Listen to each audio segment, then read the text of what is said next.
Hey guys, it's Crypto Llama here, and today I wanted to talk about one of the most valuable assets in the ecosystem of Splinterlands. It's no secret that the main profiteers in Splinterlands have been the individuals who have been able to look to the future and have stuck around for the long term. And lately there's been so much hype in regards to positive announcements surrounding the game that we can make the assumption with a high degree of success that Splinterlands isn't going anywhere soon and the player base just continues to expand, so it's likely we're just going to go up from here. This means that there's been no better time to start thinking about those long-term strategies on how to increase your returns moving forwards. So I wanted to take the opportunity to talk about summoners here, which ones are undervalued and exactly why these cards are so valuable. Summoners are a pivotal aspect of playing Splinterlands. For the newer players, instead of gaining abilities and stats like the standard monster cards do, summoners are able at each new level to summon monsters of higher levels. They also usually have abilities which apply to your entire squad. This makes them a vital mechanic in the facilitation of increased rewards for players.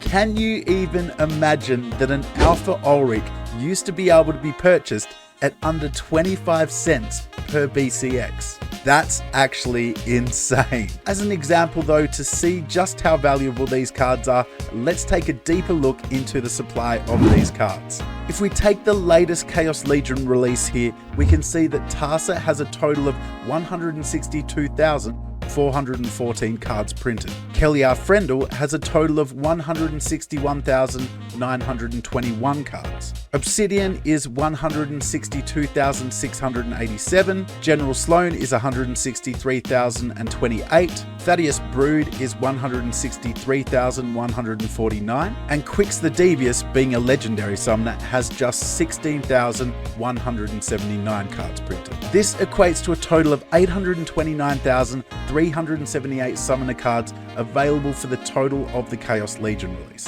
We do need to understand though that this is from a total supply of 75 million Chaos Legion cards. So in actual fact, summoners make up a puny 1.1% of the total supply of Chaos Legion cards.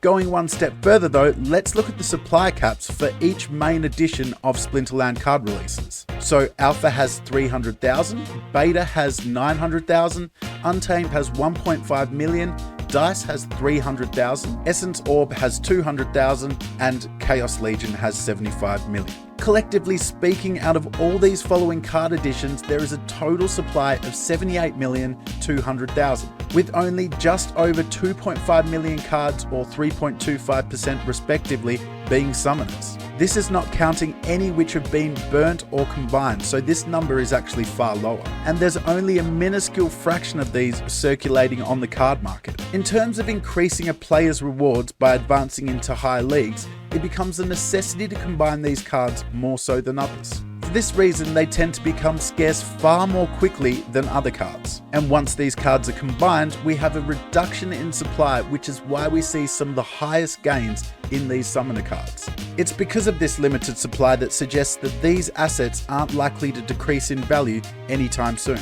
There's another reason that supports this as well, and that reason is that the meta changes drastically depending on the abilities within the latest card edition. Therefore, the more summoners we have to work alongside these meta shifts will not only provide a superior advantage and increase rewards per game played when they do, but also we're likely to see price appreciation of those summoners if they do indeed become a part of the future meta. One of my favorite summoners that I've previously done a video about before is Kretch. The reasons behind this are not only does this card provide the best bang for buck regarding collection power to DEC cost ratio out of all the summoners available in Splinterlands, we can see that here, but also it's an epic level summoner, meaning that less BCX is required to level up this card. Currently on the market here, Kretch is going for $7.37 per BCX, which is only $339 US to max out this card. If we look at other epic level summoners here, we can see that Kretch is also the cheapest card by leaps and bounds out of any other epic summoner in the game too. Not only this, but Kretch is a dragon summoner, and with dragon summoners we can essentially play twice the amount of cards because of the ability to splice with another deck. So ultimately, this allows us to find better synergy between cards as well.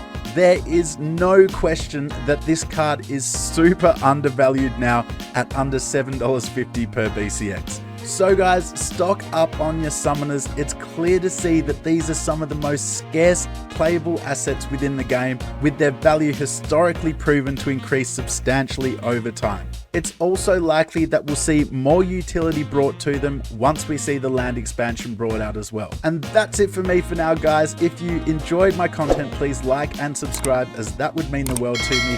But other than that, I will see you on the blockchain.